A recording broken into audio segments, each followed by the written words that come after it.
of the faith traditions, Judaism, Christianity, and Islam. Today we're going to back up and talk about the character of Noah. I've tried to make the point on the last several times when we looked at the biblical text that the differences in the storytelling make sense within the context of the overall foci, the focuses of the various theological traditions. And one has to understand those differences, whether one is looking at the developing Jewish tradition, the Christian tradition as it develops, and the Islamic tradition then some centuries later. Before we begin, are there any questions that have been begging for a scratch this last week from our talk about Abraham last week? Yeah? What time frame could you lay out the time frame for the Jewish and Christian and So you mean in terms of the development of the traditions, you don't mean in terms of where Abraham falls in the whole thing.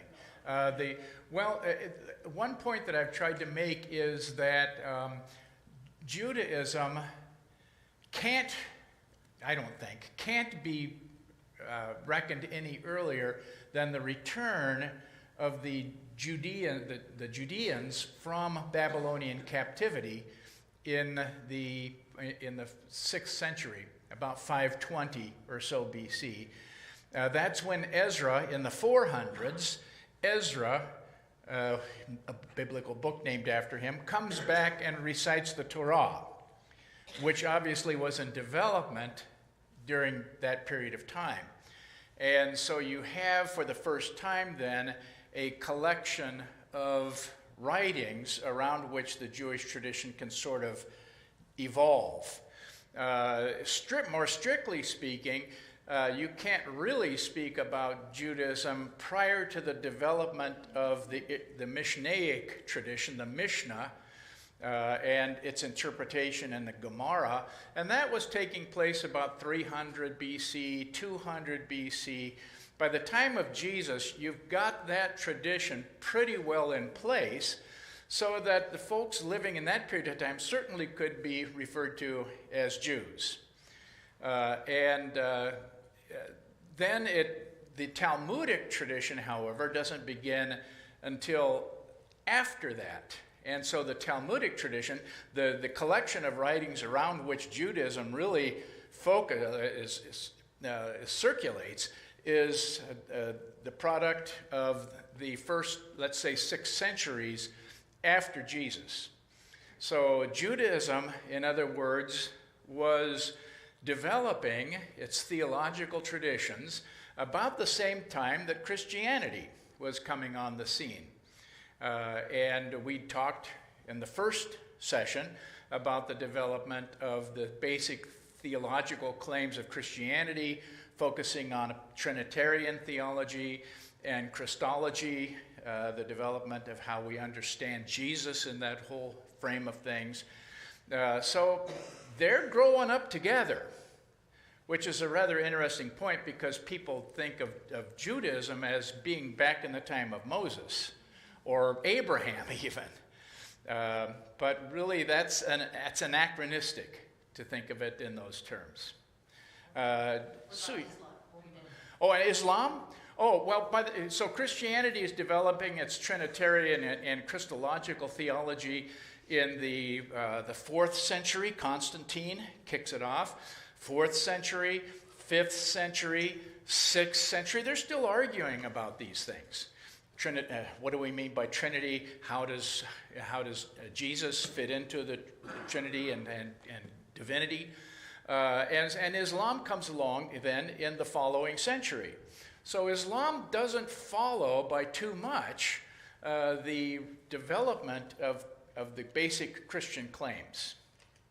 So Muhammad's born in 570, has his first revelation in 610, and then the whole ball of wax gets started. So does that help? Okay, so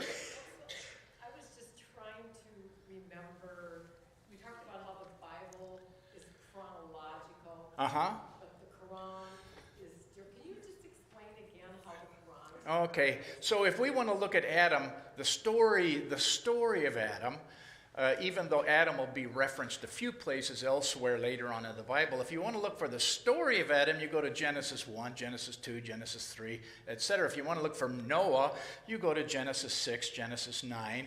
Abraham then follows, and then the ancestral figures,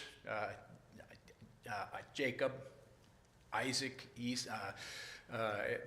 all of the development of the tribes, and then you get the period of the judges, and then you get the period of David and the monarchy. So it's very chronological in order. The prophetic books are set up basically chronological. So you begin with Isaiah, and then go to Jeremiah and Ezekiel. The minor prophets are also set, Hosea, Joel, Amos, and the rest. They're also set up basically chronological. However, when you go to the Quran, as we stated, we use the royal we. Sounds like the references to God in the Quran. As I stated earlier, the Quran is more set up according to themes. And the chapters will be given a name that oftentimes reflects the primary theme at work in that chapter, but the biblical figures will only be mentioned on occasion, wherever it may be, insofar as they illustrate a point that is otherwise being made.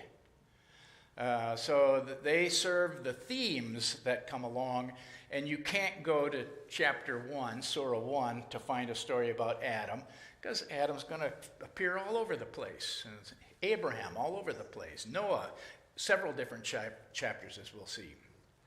So, other questions? Okay, today then we're going to take a look at Noah and the flood in biblical and Islamic tradition. I want to begin by talking a little bit about Islam's, what you might call Islam's salvation history. How do they understand the history of salvation throughout the world? Islam, as I've mentioned, knows a lot of the biblical figures that one could talk about. Adam, Noah, Lot, Joseph, Moses, David, Solomon, Elijah, Elisha, Jesus. They're all there. One of the points that Islam makes is that no distinction can be made between the message that any of these prophets spoke.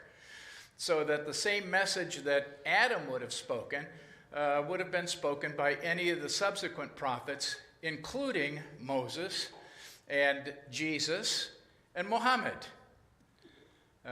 They all gave basically the same message.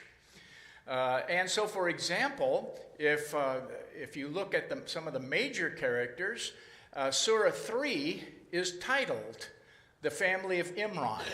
Now, we don't know who Imran is, but in the Islamic tradition, he is the father of Mary. So that's basically a chapter about the family. There's Surah 12 is named Yusuf or Joseph. It's a very interesting chapter because it deals in detail with the story that we know about Joseph from the book of Genesis, but it has some very interesting differences. Surah 14 is Abraham. Surah Ibrahim. Surah 19 is Miriam, Mary. Surah 21 that we'll look at today is Noah.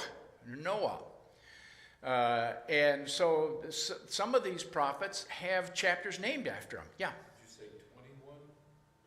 It says 71 on the slide. 71. I hope I said 71. Did I say 21? 71. Surah 71. Yes. I I may have missed it, you may be getting to it, but under major biblical prophetic figures, those are named and then no distinction can be made between them. What is that? Oh, no distinction can be made between the messages that they proclaimed. They all proclaimed, according to Islamic tradition, they all proclaimed the same message. Which is Yeah, no contradictions. Which is what? Which is what? So what's the message? Oh, trust the prophet, believe in God alone. The standard routine, God will punish the evildoers and unbelievers. The standard Islamic message. God will save the faithful.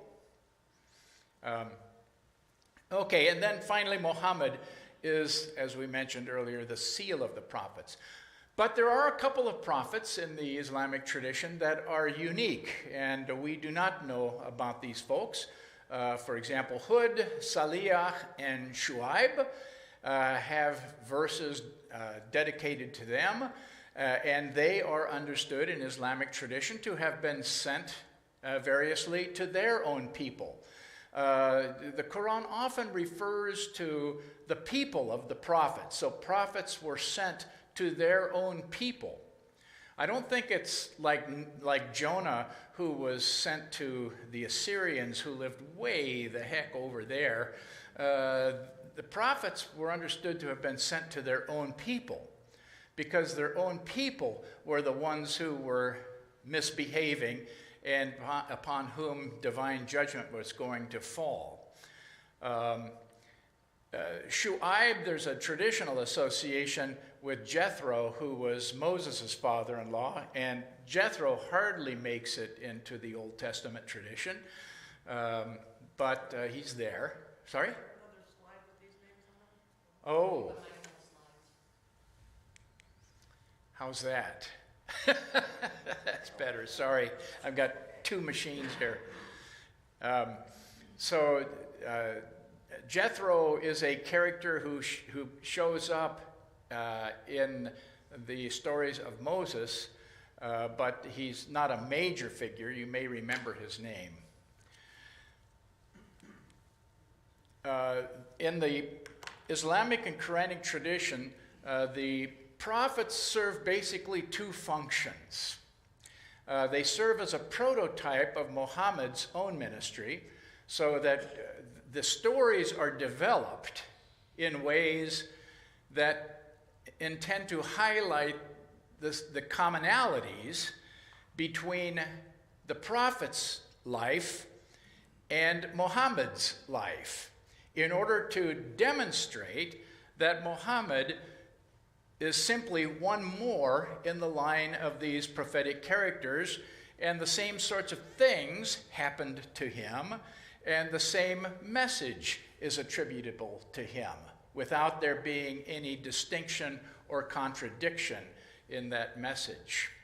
So, for example, as we'll talk in a bit, it focuses upon the prophet's dislocation, his rejection. He's booted out, he's criticized, he's rejected, and he's threatened in his life. Yeah?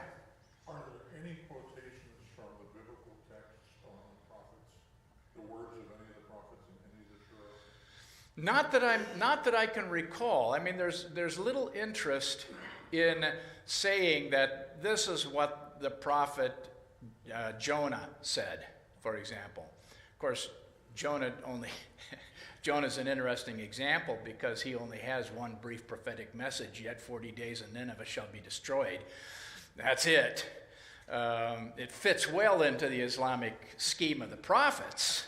But there aren't, it's just assumed that all of the prophets always proclaimed what I would refer to as that severe monotheism, belief in one God, belief in the unity of God, belief in the Day of Judgment. Those are probably two of the most important themes in Islam. And worship God, and God will save the believers. And the second function that is served by these prophetic figures is to serve to demonstrate the utter destruction of unbelievers in the face of their clear warning. So the prophets are, and I think I mentioned this a week or two ago, the prophets are understood to be warners, clear warning. When we talked about Adam, for example, one of the points that I made was that a difference between the Quranic story and the biblical story is that in the biblical story, there's no warning that clarifies the situation with Adam. They're simply commanded, the tree that is in the middle of the garden, you shall not eat of it, with no explanation. But in the Quranic tradition, God always takes care to tell exactly what's going to happen. So in the Quranic tradition, recall of Adam, God warns Adam.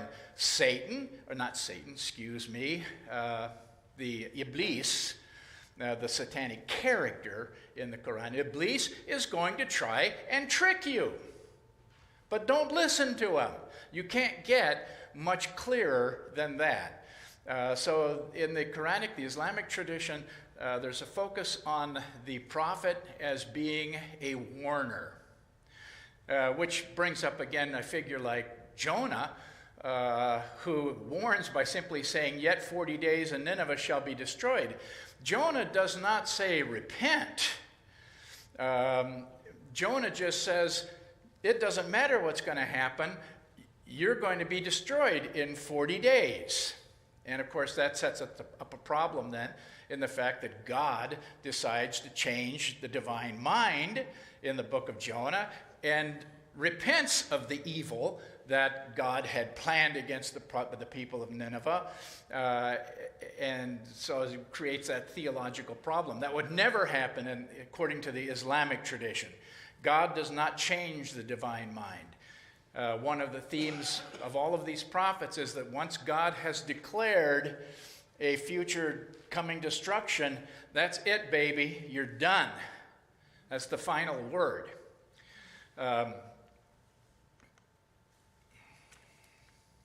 Want to take a look at Noah in the biblical tradition. As was the case with Adam and Eve and the story of the garden, if you look for references in the Bible, at least in the Old Testament, to the character of Noah and the flood, you'll be surprised at how little there is said about this biblical character.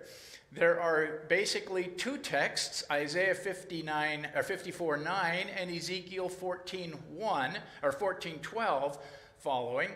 And it's the Ezekiel text that is the more interesting. If you have Bibles, if you want to follow along, if you find Ezekiel, Isaiah, Jeremiah, Lamentations, Ezekiel, Daniel, sort of in the middle of the whole thing. Ezekiel chapter 14, there's a reference to Noah, one of the few, and it reads as follows. As soon as my eyes focus here. Mortal, when a land sins against me by acting faithlessly, and I stretch out my hand against it and break its staff of bread and send famine upon it and cut off from it human beings and animals, which ought to generate in one's mind the story of the flood. Even if Noah, Daniel, and Job were there, these three, they would save only their own lives by their righteousness, says the Lord. And again, in a later text, in that same passage. So Noah is listed here as among one of three superlatively righteous people: Noah, Daniel, and Job. Well, Noah, of course, we'll take a look at him. Job, we know from the book of Job, who is apparently noted for his righteousness, although the book of Job is another story in its own self. But Job comes down in tradition as a superlatively righteous person. If you just look at Job chapters 1 and 2 and the ending, Job refuses to capitulate to the temptation to curse God and die, which is the suggestion made by Job's wife in the face of the punishments that are being heaped upon him, the destruction of his life. We won't talk much about Job, but he comes down in tradition as then superlatively righteous because then God rewards him at the end of the book of Job. Now, you can't pay attention to the 45 chapters in the middle because there, Job is anything but the patient, superlatively righteous person. It's a huge complaint. But if you just look at the framework, what scholars would refer to as the framework of the story of Job in chapters 1 and 2 and the ending, Job comes down in tradition as the superlatively righteous person along with Noah. What about Daniel? Well, we know of a Daniel from the biblical tradition, but scholars generally say that this Daniel mentioned here is a different Daniel, not the Daniel that we know from the book of Daniel, but is a mythical character or a legendary character from those Ugaritic texts that I talked about some time ago, a couple weeks ago, ancient religious texts in which Daniel was a king who was known for his superlative righteousness. And so probably the reference here to these three characters, Noah, Daniel, and Job, is a reference to these ancient figures, all of whom were thought of to have lived back in the dim recesses of the past, coming down through legendary tradition, who were so righteous that, normally speaking, the existence of a righteous person in the middle of a otherwise miserable community might be enough to save the community. So, for example, the story that we had last week of Abraham looking for 10 righteous people in the city of Sodom. If you can find 10, if it begins 50, goes down to 10, that would be enough to save the entire city. So this meritorious righteousness that individuals can have that can serve as for the benefit of the larger sinful community was the assumption here. But the author in this Ezekiel text is saying, look, if you even had these three most righteous people here, they would only be able to save themselves. In other words, this community is so wretched that there are no bets about how anyone will have enough meritorious righteousness to save the likes of this crew. So that's one text where Noah appears, an ancient figure from the dim recesses of the past, of early human history, known for his meritorious righteousness. And then in the Jewish tradition, Noah is later remembered in Ben Sira, which is an intertestamental book from the Apocrypha, for his legendary righteousness. But what's the nature of this legendary righteousness? What constituted that? In Genesis 6:9 and 7:1, we're told about Noah's righteousness. Let's open, if you have Bibles and you want to follow, the flood story it begins in chapter 6, Genesis chapter 6.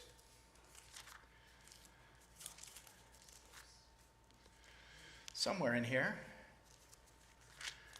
Genesis 9, Genesis 4, boy, this is onion paper. It's hard to turn.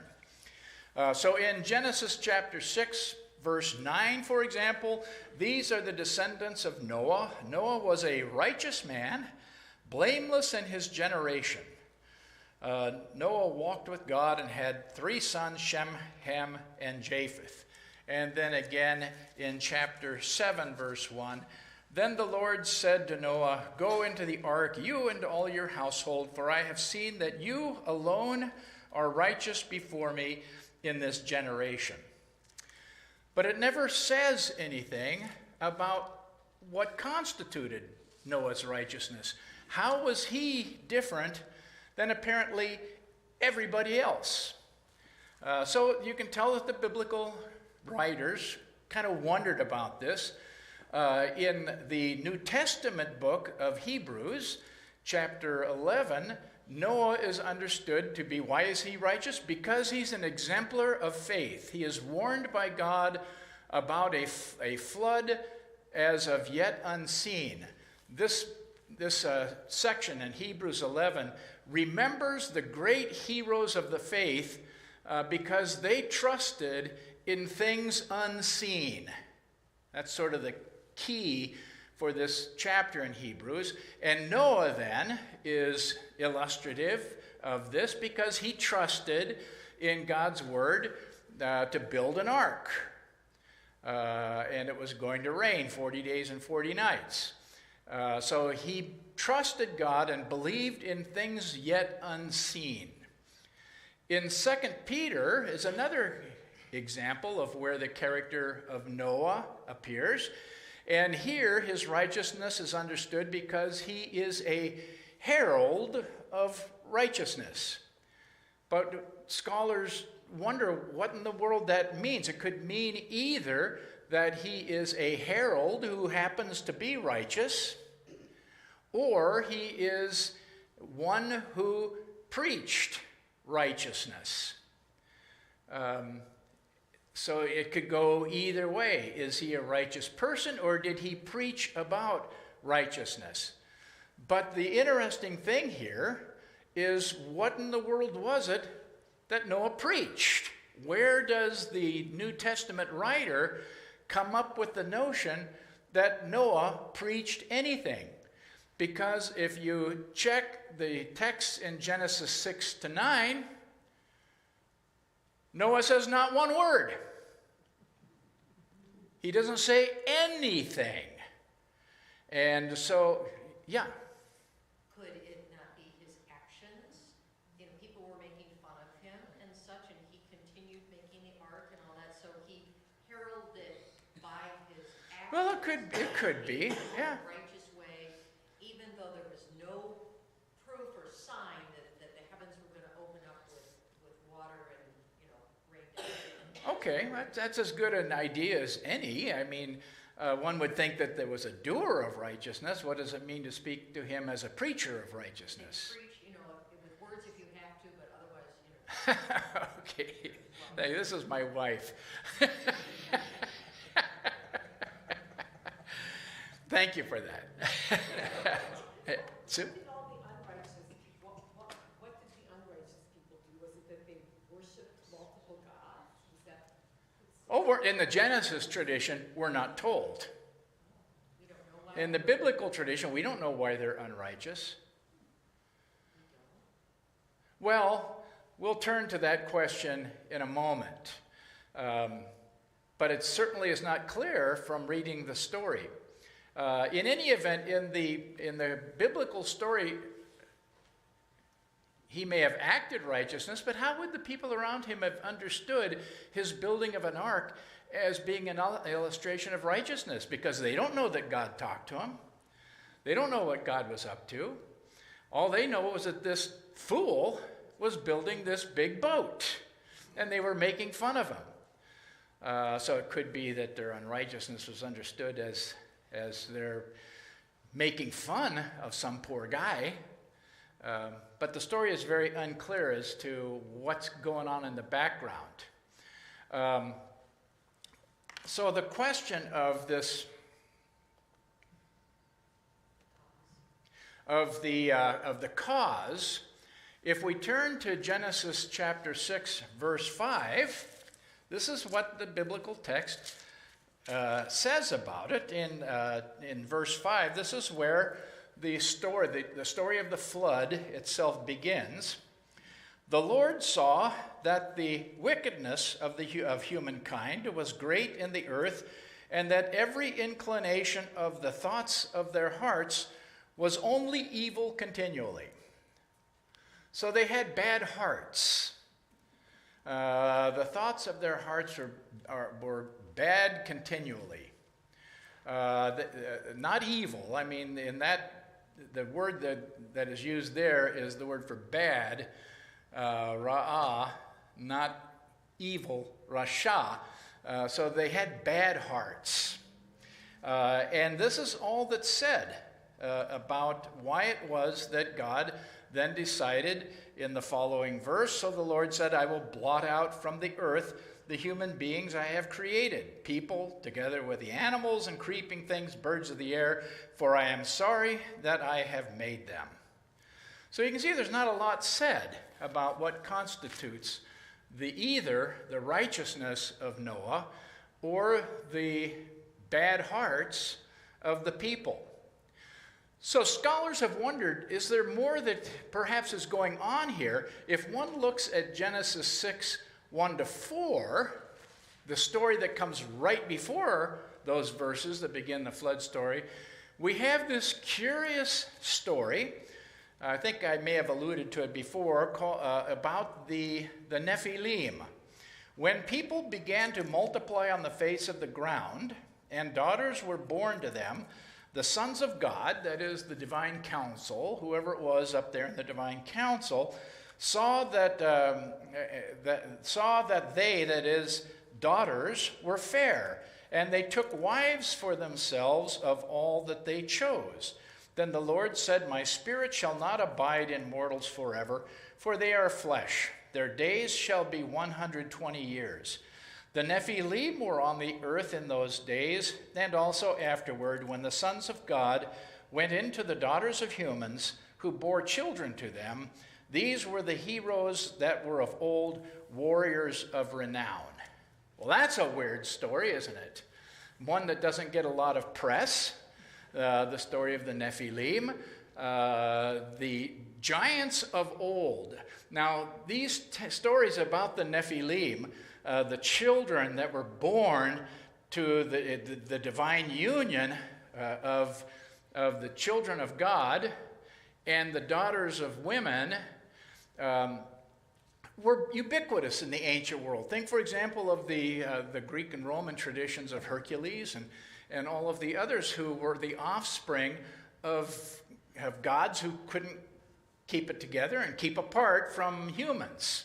So there was this mixture going on between the divine and the human world, producing this race of Nephilim.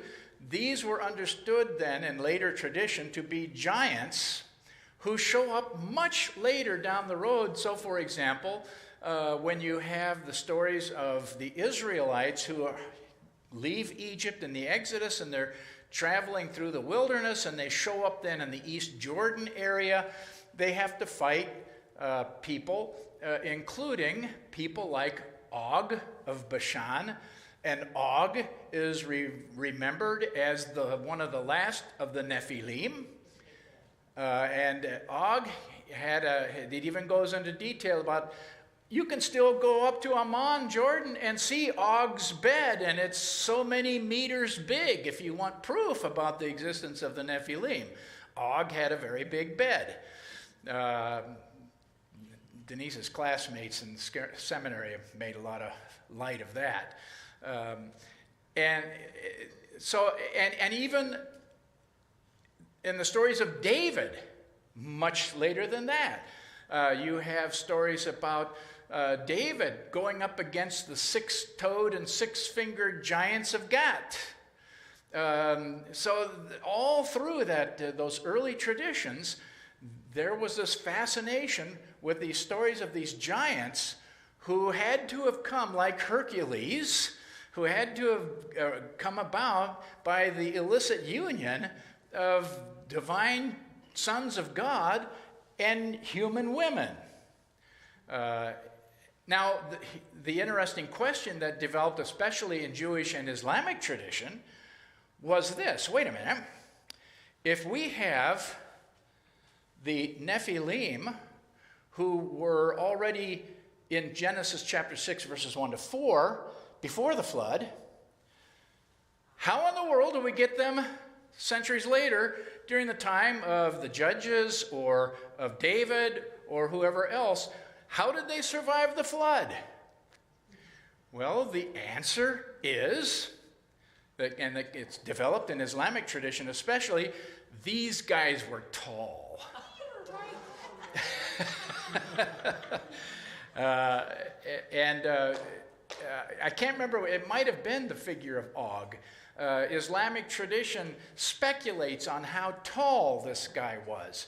Or the Nephilim, that they imagined that as the flood waters covered the earth, Noah's ark served as sort of a food bar for the Nephilim. He could eat out of, Noah fed him. And somebody who was so tall, he was like 3,000 some, what do you call the distance? Furlong? Elbow to... cubit, right. He was 3,000 some cubits tall. And which would have put him way up there, and so he would have just waded through the flood, and it might have come up to his ankle or something like that. So there was a lot of speculation about, well, wait a minute, how did these guys survive the flood? Well, it doesn't take a genius, I suppose, to start putting those pieces together. So the assumption by some scholars is that what in the world is that Genesis 6, 1-4 text doing there? Because it has its own logic. The people are punished by being limited to 120 years of lifespan, and so it really doesn't need to go any further than that. But when you take it in relationship to the flood story that follows, maybe it was taken up by the editor who's putting all of these stories together and understood now to be one of the reasons for the flood. And it makes some sense because in the larger ancient world, there was a myth about when the humans began to multiply, they multiplied so much that the gods were being driven crazy. And especially one god in particular decided to end this whole thing by sending a number of plagues, but nothing worked, and finally decided upon a flood. But then this is the flood that Utnapishtim survives. And I've talked about the Babylonian flood story before. So the connection with human out-of-control multiplication and the sending of a flood might be seen in as a reflex in the stories of why it is that Genesis 6 and the story of humans multiplying here becomes a preface then to the story of the flood. But the story of the flood begins itself in verse 5. And notice the language that is used here. This is what scholars would refer to as the old epic tradition. This is the earlier tradition phase of tradition building in the biblical tradition. Adam has to be scraped off of the Adamah, the land, the ground. When we say ground, what we're thinking of is the soil, the stuff out of which plants grow. So God, in Genesis 2, planted a garden in this Adamah and created Adam out of the Adamah.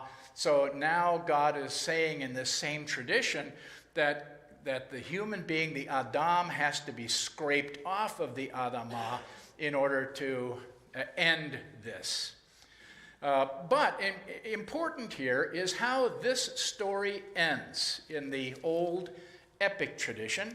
The ending of the epic tradition is in Genesis chapter 8, in verse 21, after the flood in this tradition, in verse 20, then Noah built an altar to the Lord and took of every clean animal and of every clean bird and offered burnt offerings on the altar. And when the Lord smelled the pleasing odor, the Lord said in his heart, I will never again curse the ground because of humankind, for the inclination of the human heart is evil from youth, nor will I ever again destroy every living creature as I have done. So that raises the question then in this early epic tradition, has anything changed? God's promise after the whole thing is over is, I will never do this again because I recognize now that the human condition is such that they have bad hearts. It's the same language that is used at the end as at the beginning. They have bad hearts. Yeah, Denise? You used the word evil when you read that last scripture, or whatever, but you said that it wasn't evil at the beginning, you said it was bad. Yeah, that's right. So, which thing is? Well, I was reading the English, and the English is wrong. It's So the it isn't evil. it's the bad heart. They have bad hearts. At the end of Genesis 8:21, it says it means bad, not evil. Yes, yeah, they have bad hearts. Not evil. Right. I don't want to get hung up on what the technical difference is, but I just want to sort of back it away from moralistic connotations. Yeah. So, I'm confused. I can't remember. Is Babel before the flood or after? The story of Babel. The story of Babel is chapter 9. So that is the story right after the flood, or chapter 11, excuse me, chapter 11. So, the evil that people were doing, the non-righteous people, one would assume that if there's no change in the DNA, that the same kind of presumptuous thinking that they were as good as God, etc., that would be considered non-righteous. So, I just kind of think it's obvious what they were doing.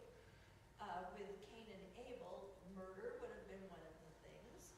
Adultery would have been one of the, I mean, those are all things that we know went on, so it should not be a question about what kind of unrighteousness is going on. But then also, how can God, if he is not changeable, how could he change his mind? Oh, well, this is the major theological conundrum that we'll discuss here in a moment. This should not be a big But surprise. that is God. Well, that's the point. According to this story, then, Noah's righteousness aside, that's not the issue. Because after everybody, see, one could have thought, okay, here's how the plot is going to set up. God's going to save one righteous person, Noah, and Noah is going to start everything over, and from then on, Noah's DNA will be changed essentially, and only righteous people will be produced. That could have been one telling of the story. But the story isn't interested in that. It's interested in how in the world is it that evil continues in the world. And so the story is that God looks around and Noah's righteousness aside, that doesn't matter. God still notices the same old thing. Nothing has changed. The human condition is still the same old human condition. What has changed? What has changed is the divine mind. God has changed because God recognizes that this is a lost cause, trying to destroy unrighteousness, the bad heart. That's the way it is. God says, I've got to live with it. It's God who changes. See, it's a story. Now, what I'm not trying to do is read into this literal history. What my attempt is to understand the meaning of these stories as they come down in theological tradition. And the meaning of this story, told in its early form in the old epic tradition, is that if anything is going to change, it's going to be God. So to speak of God as unchangeable in this particular text is unimaginable. That's the whole point of the story. If anything's going to change, it's going to have to be God. Right? Because the human condition has not changed. That is the fundamental point of the Genesis, the flood story, according to this earlier epic tradition. And so it is a story of... And don't we see that in other texts too? Yeah, of course. Let me finish this slide. It is a story of divine mercy and grace. Only God has changed. God has no other option, given the human condition, than to exercise mercy. And so if one's going to speak of any character of God here, it's God's freedom to change. In fact, I often said that if God is unchangeable, it's in the way God reserves the right to change. The changeableness of God. One might say the vulnerability of God. God becomes vulnerable to the bad human heart. The vulnerability of God, I think, is a critical biblical understanding of God, which, as we will see, is quite different than the Islamic tradition. Okay, and Denise, your point, other texts. Yeah, there's Too many to mention. yeah, they're all over the place. Too many to mention. This is a common, basic biblical theme. It's not interested in making the point that God is unchangeable. It's interested in making the point that God continually changes, reserves the right to change. Okay, let's go on to the next slide. Take a look then at another telling of the flood story that comes from a later tradition-making process, what scholars refer to as the priestly tradition that comes from the post-exilic period. So we're talking centuries later, probably. This story then is interlaced with the earlier tradition. So here we see in Genesis chapter 6, so it begins in the same chapter, but whereas the earlier verses in Genesis 6 had to do with the earlier J tradition, the Lord. Now let me mention also that whenever you're reading the English text and you come across the word Lord that has all capital letters, that doesn't say Lord in Hebrew, it says Yahweh. Or it says at least those 4 letters that we were talking about, YHWH, that no one really knows how to pronounce. But the Hebrew text says Yahweh. Jews read it Adonai whenever they come across those. And the problem is with the evil human, or the bad human heart, and God is going to scrape Adam off of the Adamah. But when you turn to verse 9, you have the words, these are the descendants of Noah. Oh, scholars say that's a clue that we're in this later priestly tradition, the descendants of Noah. Noah was a righteous man, blameless in his generation, Noah, because by this time that tradition had certainly developed in the book of Ezekiel that we saw. Blameless in his generation, Noah walked with God, and Noah had 3 sons, Shem, Ham, and Japheth. Now the earth was corrupt in God's sight, and the earth was filled with violence. That shifts modes. So now we're not just talking about the bad human heart. Now we're talking more cosmically. The problem is the corrupt earth and all flesh in it. And so God sees this. God saw that the earth was corrupt, for all flesh had corrupted its way upon the earth. And God said to Noah, I have determined to make an end of all flesh, for the earth is filled with violence because of them. Now I am going to destroy them along with the earth. Now the Hebrew word there is eretz. It's not Adamah. Adamah is the ground that you plant stuff in. Eretz is the earth, the cosmos.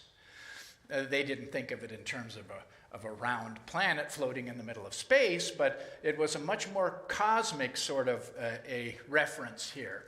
And so according to this tradition, it wasn't simply a matter of getting Adam off of the Adamah, as in the earlier tradition. It was a matter of taking creation back to the beginning and undoing the whole thing. End of all flesh and the cosmos. And so in this telling of the story, what happens then afterwards, In chapter 9 is the priestly ending of the story of the flood. The result was a new creation of the cosmos, a renewal of the priestly command given in Genesis 1 to do what? Be fruitful and multiply, fill the earth, subdue, have dominion. That this is repeated then in Genesis chapter 9 as a new command to the humans given the new creation that God was going to unleash. So interestingly enough then, there's an interesting text. Now, I had mentioned last time that when we look at biblical texts, there's tradition development going on for centuries in this stuff.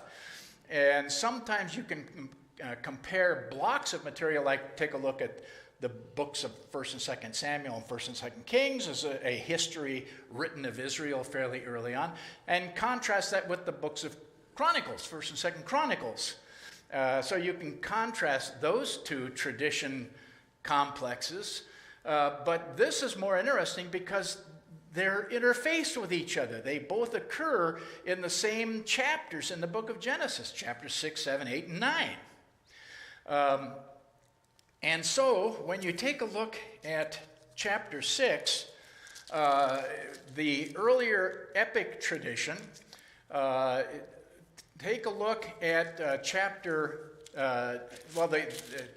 Genesis chapter 7, verses 2 through 3. This is a part of the earlier tradition. The question is, how many animals were taken on, how many of each animal was taken on the ark? Yeah, shh.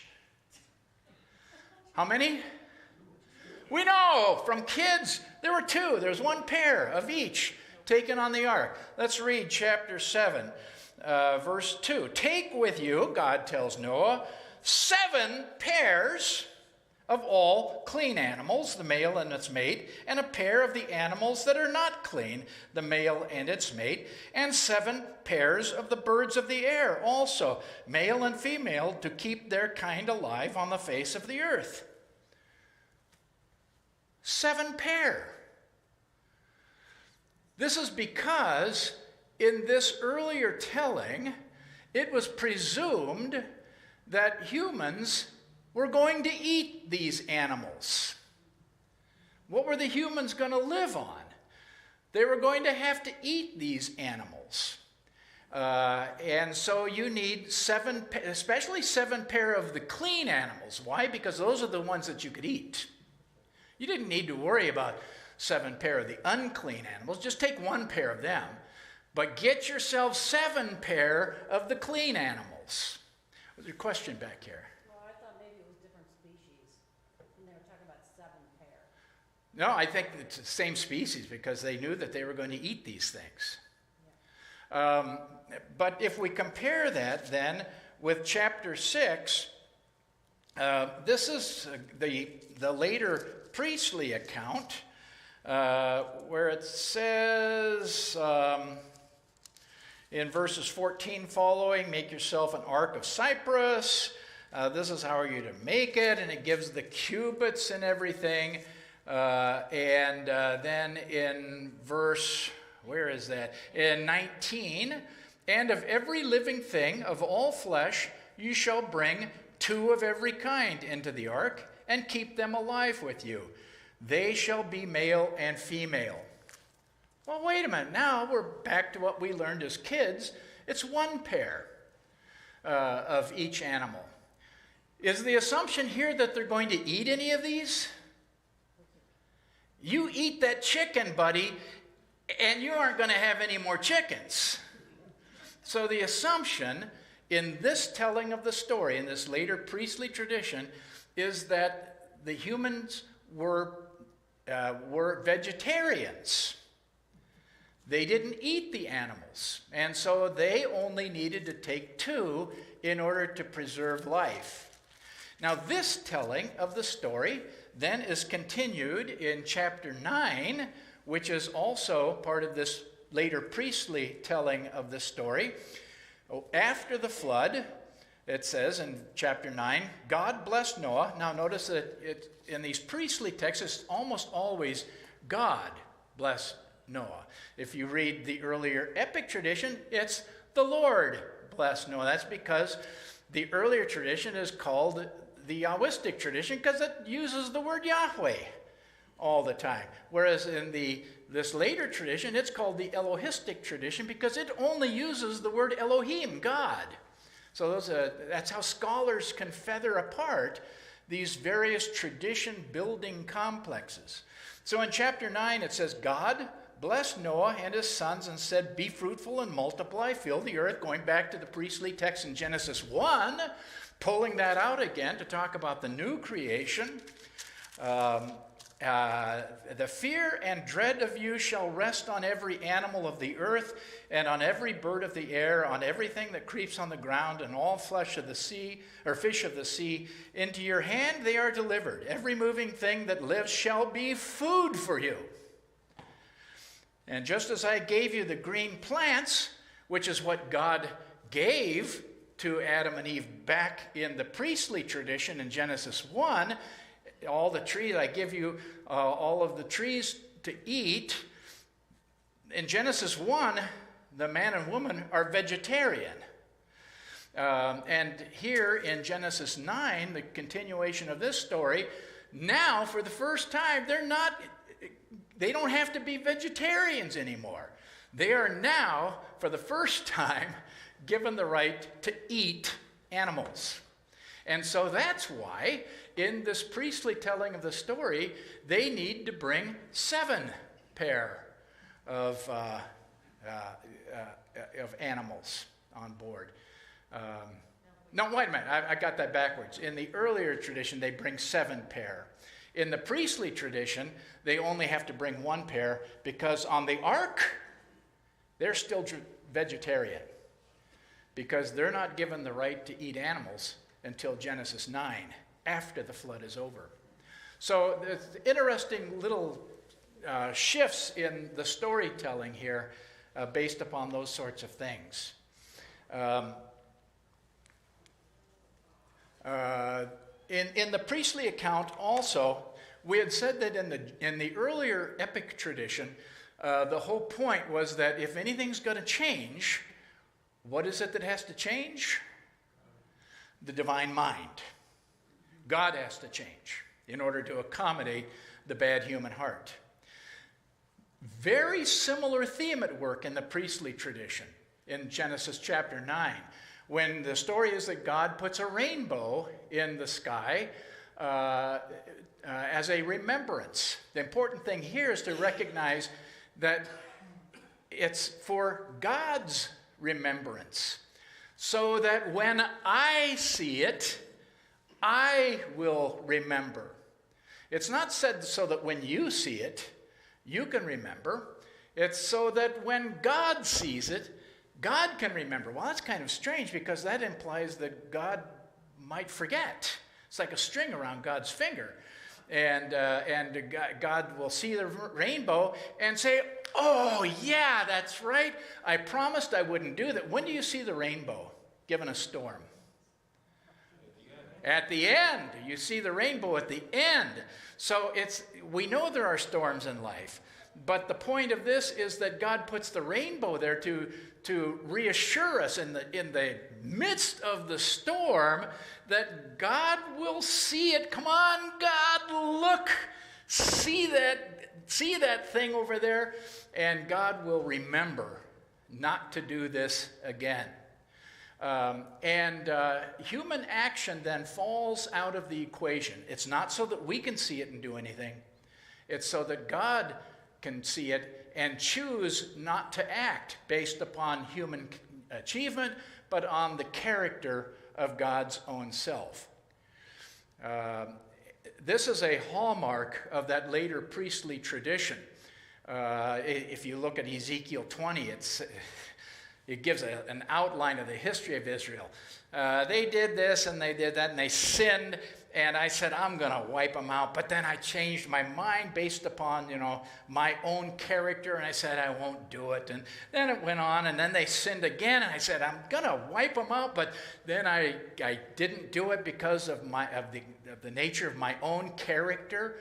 And over and over and over again, the same thing happens. This is the drama of human existence in this late priestly tradition, where there's no change in the people. They just keep doing the same old stuff. And God is on the verge of wiping them out, but God can't do it because of what? Not because they repent, not because they change, not because they do something good, but simply because God is reminded of the divine character. And so in both of these stories, in the earlier epic tradition, which says God has to change based upon the fact of recognition that the human condition isn't going to, and in the priestly tradition, the later tradition, both of them make the same point. And it's not the point that God is all-powerful and that once you unleash judgment, it has got to be fulfilled. It's predicated on the assumption that God changes. That if there's anything that is vulnerable around here, it's God's own being in relation to the human situation. And I think that that's a critical theological point that is being made by both of these stories. We talked about this already. Previous. Oh, did I go the wrong way? Wrong way.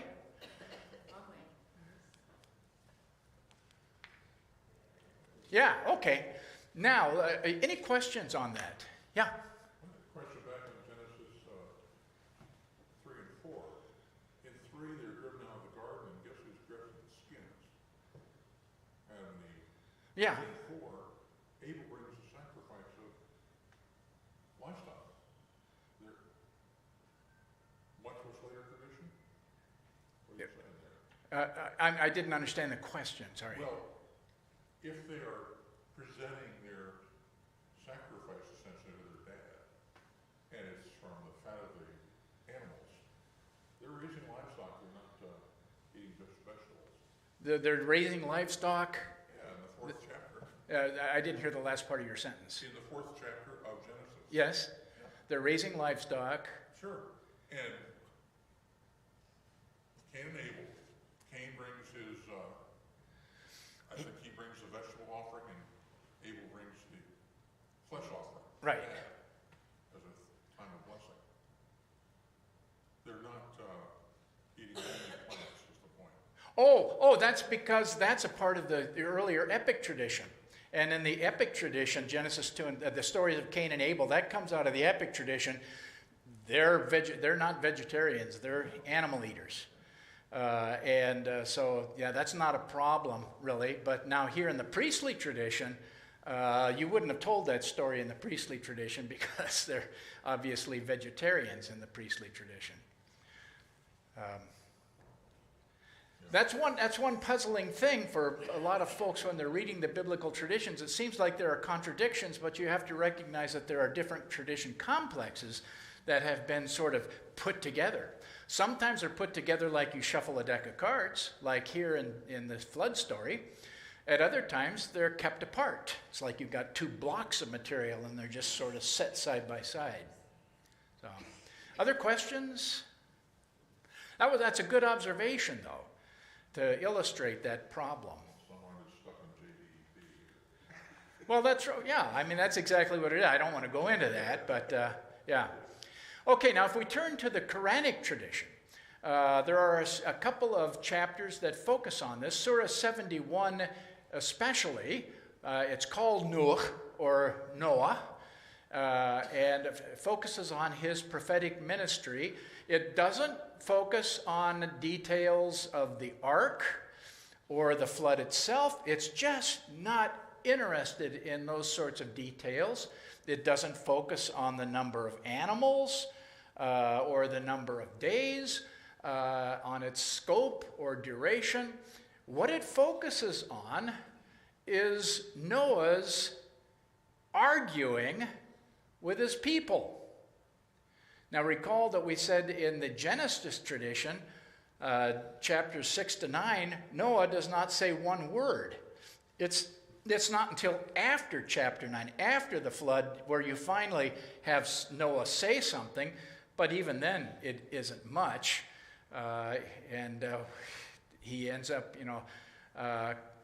cursing his children, grandchildren, because of the nakedness of Noah found in his tent and all of that, because Noah gets drunk. Well, earlier on it had said that Noah was a vine dresser, a vineyard maker, and that vines were given for the pleasure of humankind. And so Noah was the one who establishes this noble tradition of drinking wine. And then he gets drunk. But in the Quranic tradition, Noah is remembered especially because of his confrontation with his people, the people of Noah. Repeated confrontations and public clear warnings to his people. So let's take a look. If you have a Quran with you, Surah 71, it begins right off with the story of Noah.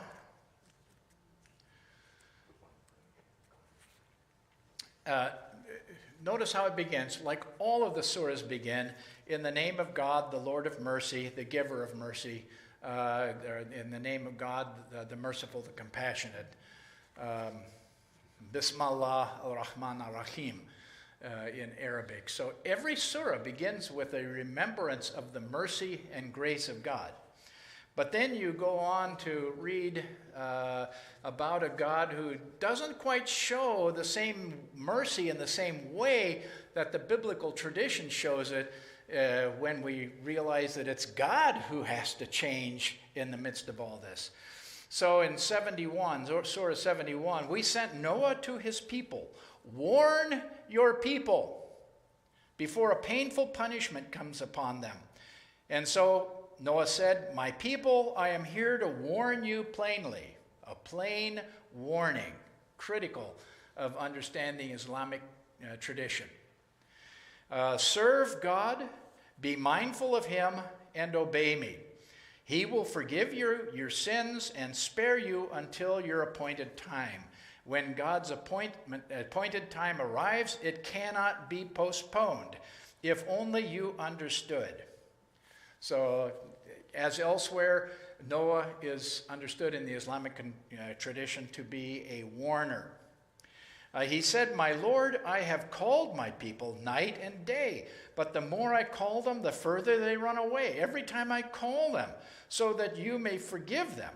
They thrust their fingers into their ears, cover their heads with their garments, persist in their rejection, and grow more insolent and arrogant.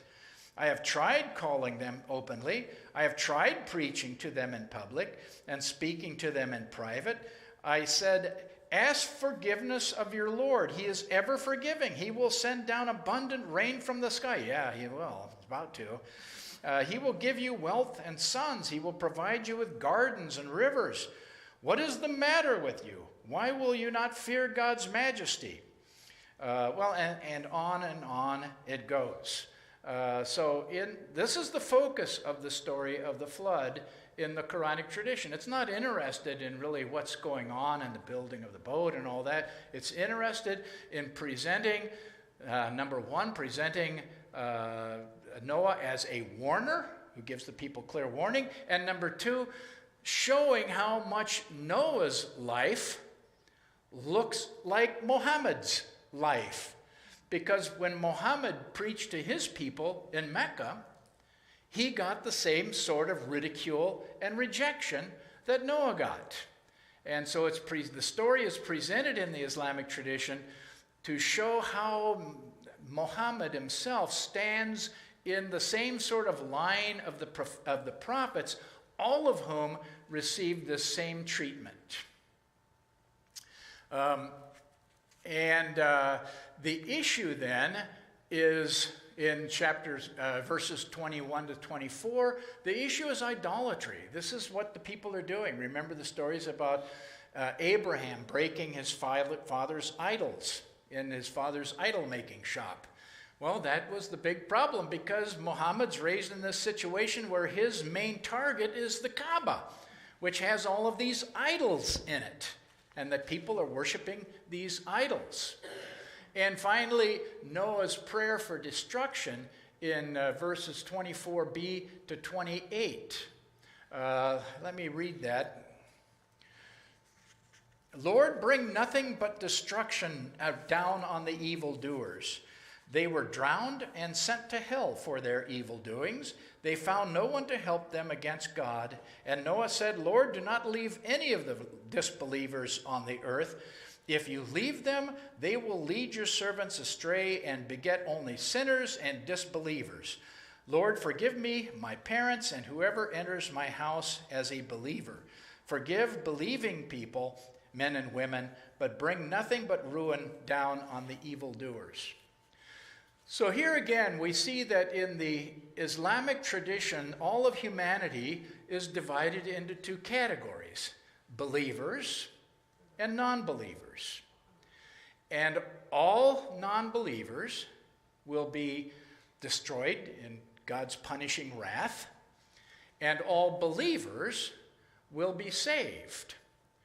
Well, how do they understand this in terms of people on the ark? I can never remember which way to point this thing. In Surah 11,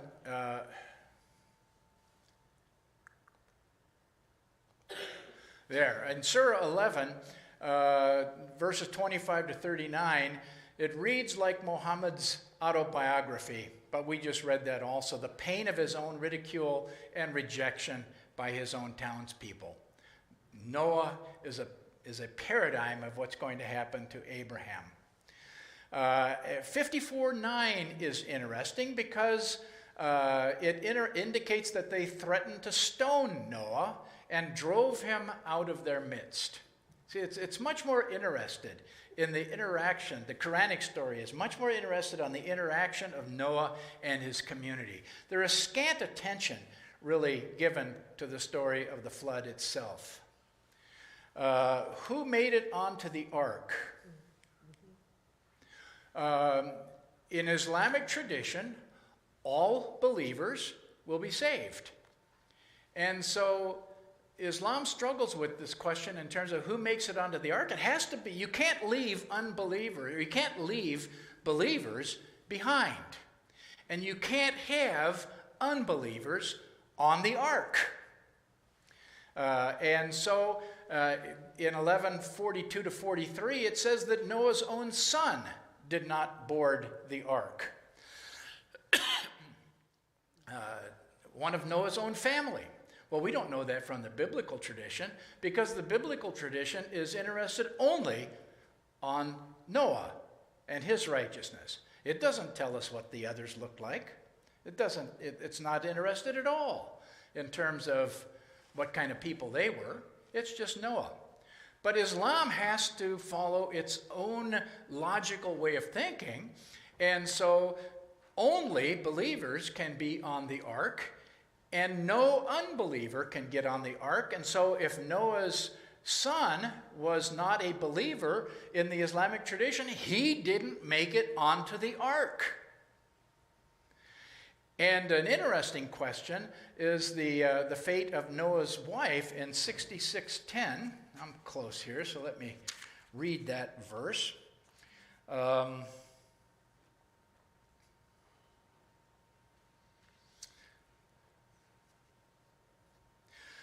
Starting in 9, prophets strive hard against the disbelievers and the hypocrites.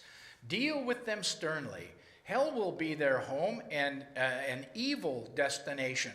God has given examples of disbelievers, the wives of Noah and Lot, who married two of our righteous servants but betrayed them. So according to this, we know what happened. They picked up the story of Lot's wife. They know that she was an unbeliever. But this is interesting that now it even includes Noah's wife. as being among the unbelievers.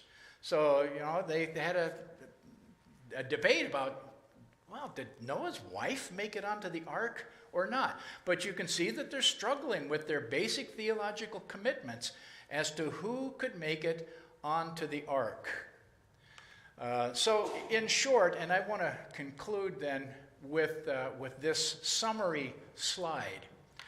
The biblical story, whether it's in that earlier epic account or the later priestly account, focuses on God's grace, who still faces a diseased people with a bad heart in the earlier epic or J tradition, or who must remember his promise when seeing the bow in the sky in the later priestly tradition.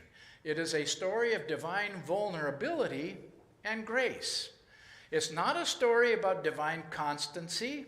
It's not about a story of God who never changes the divine mind, never changes attitude.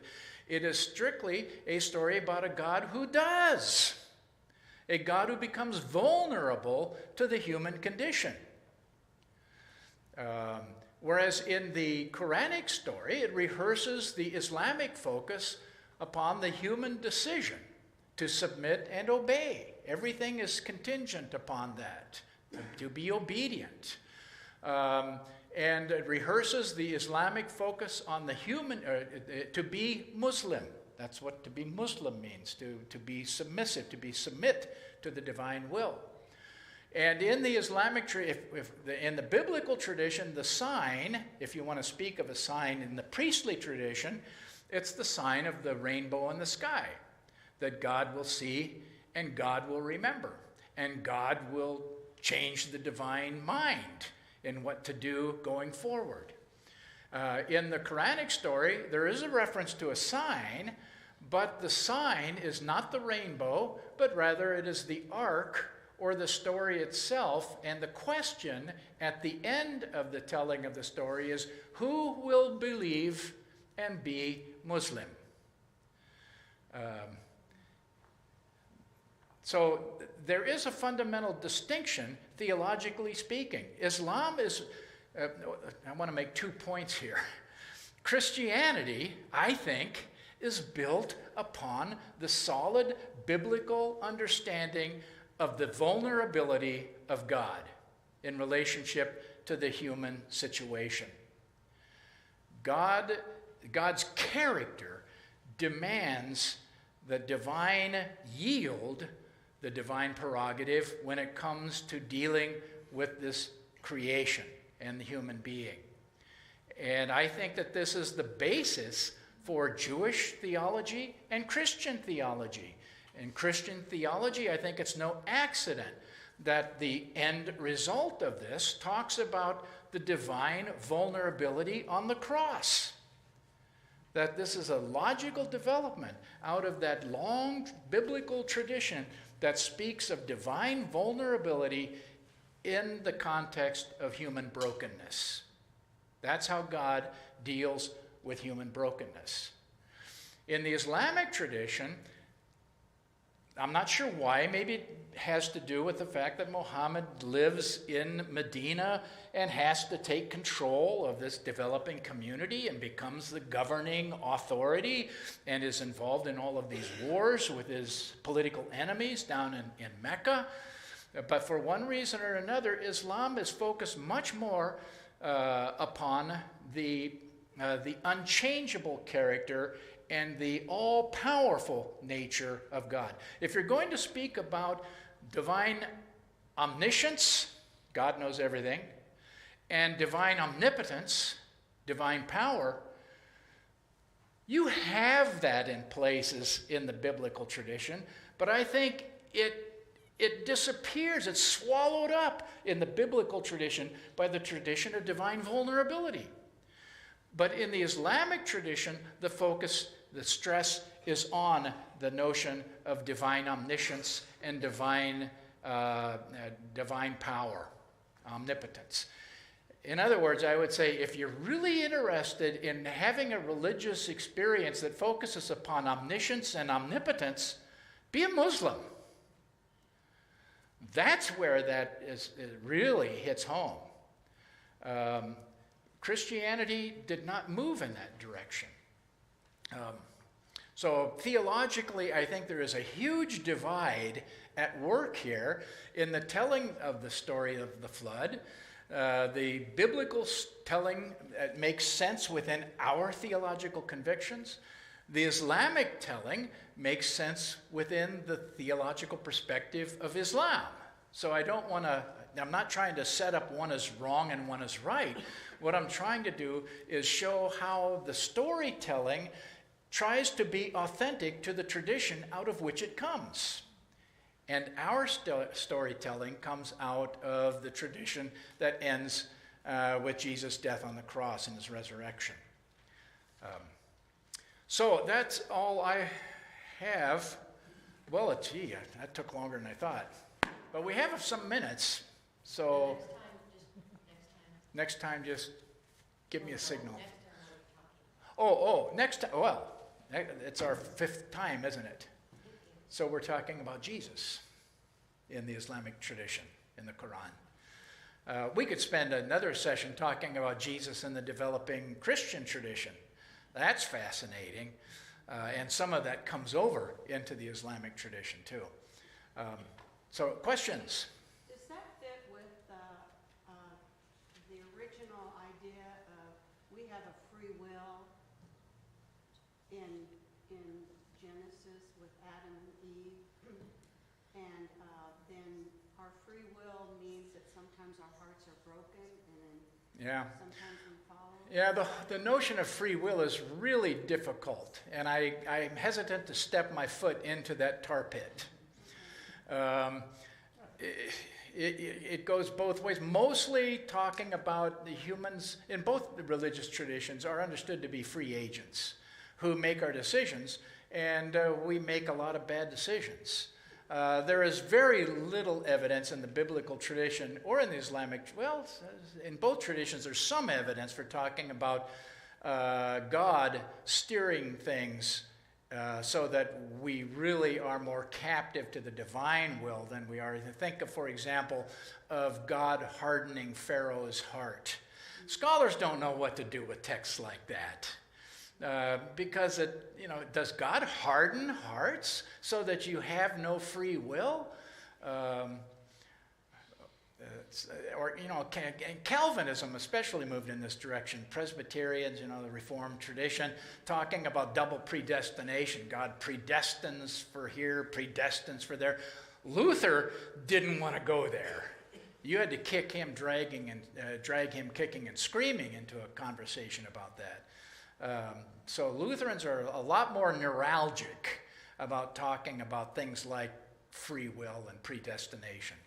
That's gotten us into huge arguments. In Islam, it's the same sort of thing, though.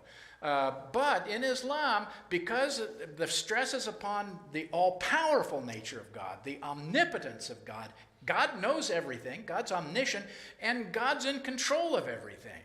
And so it's a lot easier to move then in the direction where God sort of consigns people. And there are Quranic texts that suggest that God consigns people to evil. But I think that Islam also struggles against that. They were fighting the same sort of theological battles that the Christians were fighting when we were trying to figure out those sorts of theological issues. So I don't think either tradition stresses very much the notion of bondage of the will. That both traditions say we have free will, and there's the problem. But the difference is, in Jewish Christian tradition, if we make a mess, God cleans it up. And in the Islamic tradition, if you make a mess, you clean it up. Yes? Is evolving, or I should say advancing,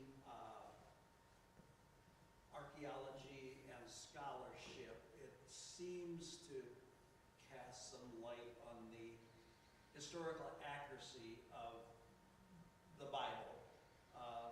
It debunks and confirms both the way it looks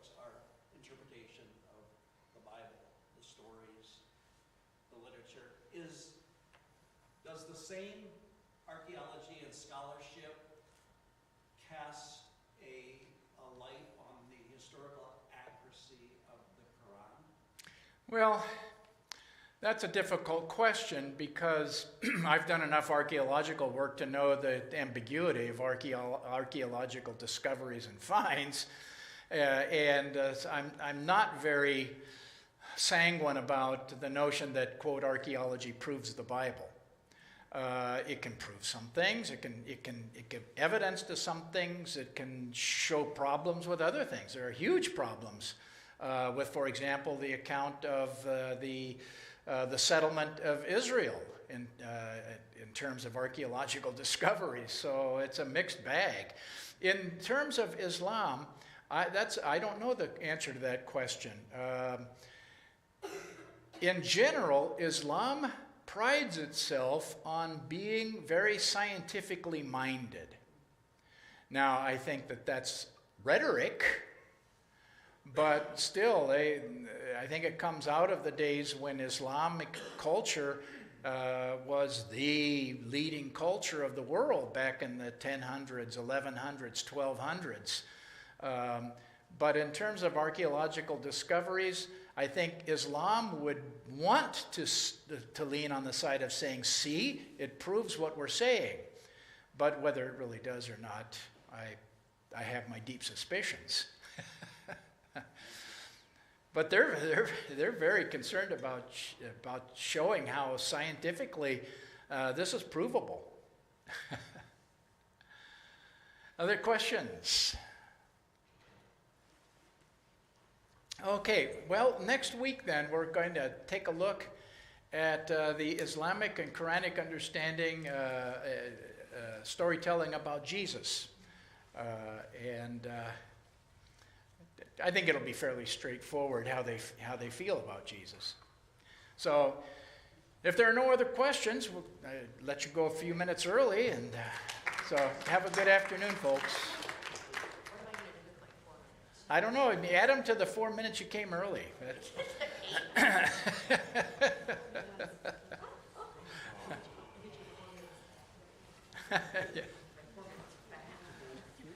Are you more confused now than you were before?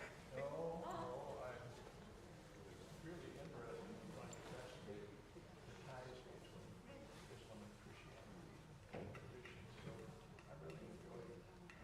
I can't think of what the first session was going to take me into what I wanted to see. But thanks so much for all the work that you do. Which question was that again? I got old, but of course I didn't have a lot of time, but I sat right down and stayed running stuff on the way back to school.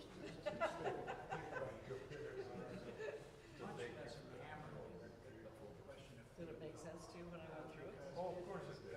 Yes. Yes. So I have a lot of experience with it. Thanks to you, but it's good experience. Oh, it's like I said, you know, we evolved from different things, but Well, free to will. me, Christian Charles is extremely important. Yes, Decide, or is we this don't have that problem. Haven't had it. Because we've been 4.5 months around the road, so we're all in different places. We have a strong neuralgia about dealing with that sort of understanding. Transfer things from the iPad to the TV in the motorhome to the smart TV, but both have to be on the same Wi-Fi. And that's almost always impossible in a campground, as you pointed out, the street, it just doesn't happen, so, yeah. But I know, my tech husband knows, so it's always an issue. What do we do on the road? yeah, now this summer we're gonna be in the car and we'll be gone for 2.5 months. And it's hoteling this time. So